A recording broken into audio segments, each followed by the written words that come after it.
Hi, welcome to Bookie. Today we will unlock the book Audrey Hepburn, An Elegant Spirit. When you hear Audrey Hepburn's name, who do you think of? Is it the charming and witty Princess Anne from Roman Holiday?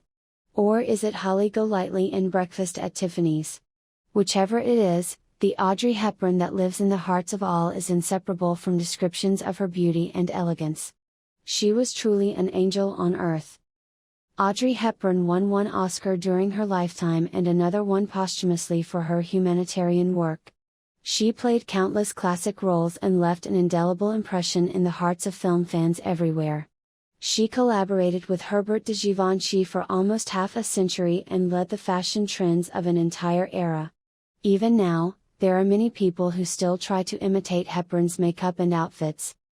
However, this is only the image of Audrey Hepburn that we get from film and TV. Although she was incredibly beautiful, it was difficult to get a sense of what was going on in her heart. In the past, you may have wondered what everyday life is like for such a dazzling goddess of the silver screen. What kind of person was she? What kind of mother was she? Did she suffer the same feelings of worry and confusion that the rest of us do? What exactly happened in the final days of her life? The answers to all of these questions are in the book we will unlock today. The author of this book is Audrey Hepburn's son Sean Hepburn Ferrer, who spent the 4 years after his mother's death developing the book. Amongst all of the biographies of Audrey Hepburn, An Elegant Spirit is the most sincere and authentic. In the eyes of the world, Audrey Hepburn's beauty and grace made her worthy of being seen as one of Hollywood's brightest stars. But in the eyes of her son Sean, she was best known for her role as a mother. Written from Hepburn Ferrer's perspective, this biography does not simply recount scandals, but instead honestly records details about Audrey Hepburn that were unknown to many: her childhood, her regrets, her love for her family, and her care for the world's most disadvantaged children. In the rest of this bookie, we will divide our discussion into 3 parts. Part 1, Life outside the Hollywood halo. Part 2, A Normal Family Life. Part 3, Audrey Hepburn's later life. Audrey Hepburn was born on May 4, 1929 in Brussels, Belgium. Hepburn's mother Ella van Heemstra was an elegant Dutch aristocrat, and her father Joseph Victor Anthony Rustin was a handsome and composed Englishman.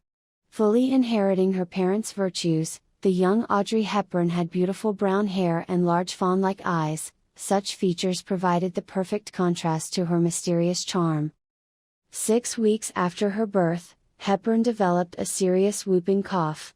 As a devout Christian, Hepburn's mother neglected to take her daughter to the hospital, instead relying on prayers for her recovery at home. But Hepburn's condition did not improve, and one particularly violent coughing fit caused her to stop breathing. Seeing that little Hepburn's body was starting to turn purple, her mother smacked her rear, miraculously reviving her. Hepburn was awake, and after a moment, she was breathing again.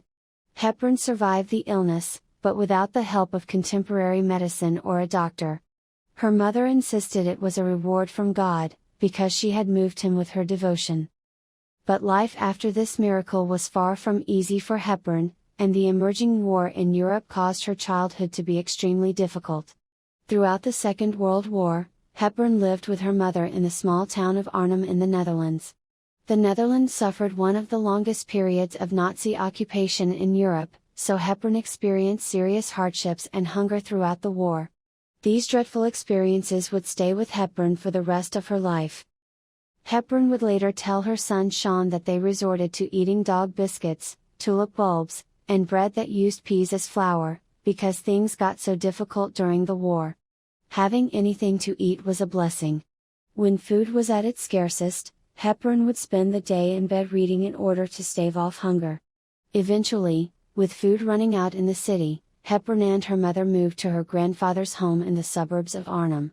The price of necessities at the time was extremely high, and Hepburn's family ended up giving away almost all of their most precious possessions in exchange for basic foodstuffs.